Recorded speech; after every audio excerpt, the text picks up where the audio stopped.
What's up, YouTube? This is True Raw 4 TV. Alright, so before I get into this video, I want to give a shout out to a couple of subscribers for showing love to the channel.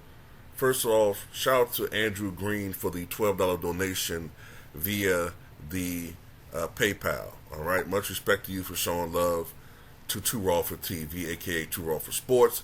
Also want to give a shout out to the brother Tyrone Wiley, hope I'm pronouncing that correctly, with the $10 donation via the PayPal. Leaves a note saying, I guess the 76ers finally stopped caring about that damn 2008 ring. LMAO. Absolutely, man. It's been 15 years. It's been 15 years. Doc can't keep living off of that championship. So much respect to you. Also want to give a shout out to the brother Robert Mason coming through with the donations. One of them says, Too Raw, I know Joel is not on your Christmas list, but if the 76ers hire Mike No Defense D'Antoni, if I was Joel, I'd actually be traded immediately. He's a horrible coach. You can never win a chip with him. No, you can't. But I will say something, though. Ticket is correct when he says that, this is probably all part of James Harden's master plan. Now that we know that Houston's not going to get Victor Wembanyama, he's going to stay put. Now that Doc Rivers is fired, he's going to stay put in Philly. So Mongo Slade's going to stay in Philly, which is where Bill Cosby is from anyway. So he's going to stay in Philly. And now he got his old coach and his general manager there. And, now he's set. They're going to be the Philadelphia Rockets. But anyway, much respect to you for showing love to the channel. And I'm going to read the other donations in another video. I don't want to take up too much time with this video doing donations, but I always appreciate all you guys for showing love. So Spurs fans are celebrating the team landing the number one pick in the upcoming NBA draft following Tuesday night's lottery. Because we're securing the number one pick, it's going to be pretty much a certainty that they're going to acquire Victor Wembanyama, a.k.a. Wambi. And he's 19 years old. He's described as 7'4", perhaps even 7'5" in shoes, I guess. He's a French prodigy with an 8-foot wingspan, who's been described as, quote, a Rudy Gobert mixed with Kevin Durant and Anthony Davis. Well, Rudy Gobert is not all that flattering, but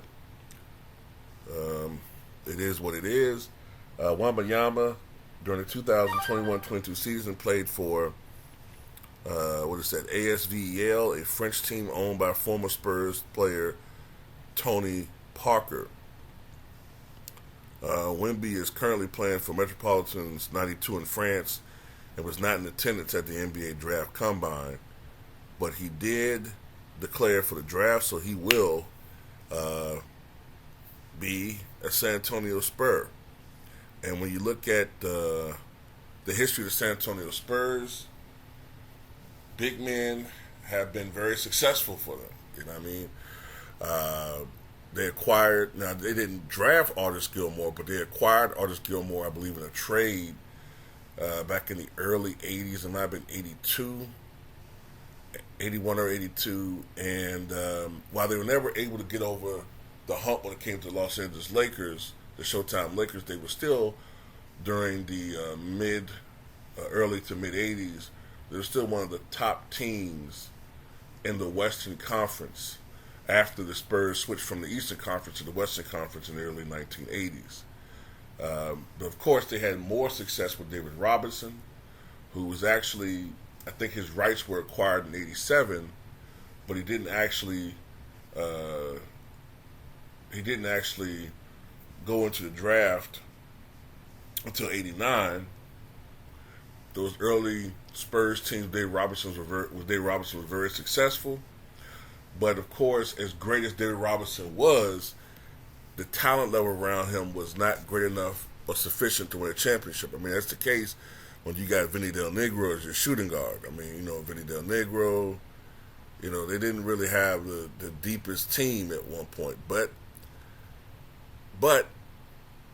fate would be on their side when Dave Robinson got hurt. Now, 1996-97 was a lost season. And shout out to Dominique Wilkins for having a great year as a sixth man. But it was a blessing in disguise because the Spurs only won like 20 games that year. And then they qualified for the first pick. And they picked Tim Duncan, who is the greatest Spur of them all.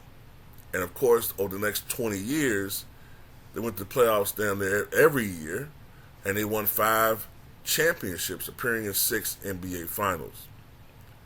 So, Victor Wembanyama has some big shoes to fill.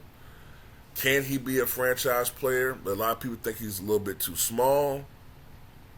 I think, personally, considering that this is a non-physical league compared to the NBA in the 80s and 90s and early 2000s, and it's a shooter's league,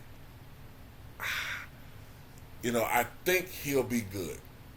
You know what I'm saying? I think he'll be good. How good? I don't know. That depends on his work ethic, his desire for the game, his passion, his love for the game. I don't know. I do know this, though. When you look at the players in the NBA who have come from overseas, for the most part, they've thrived. They've either been great or very good compared to what we expected from them in the NBA. So I tend to think he's going to be good. Now, will he have a career like David Robinson or Artis Gilmore or Tim Duncan? I don't know. That's a tall order. But I think he'll be good. But anyway, tell me what you guys think.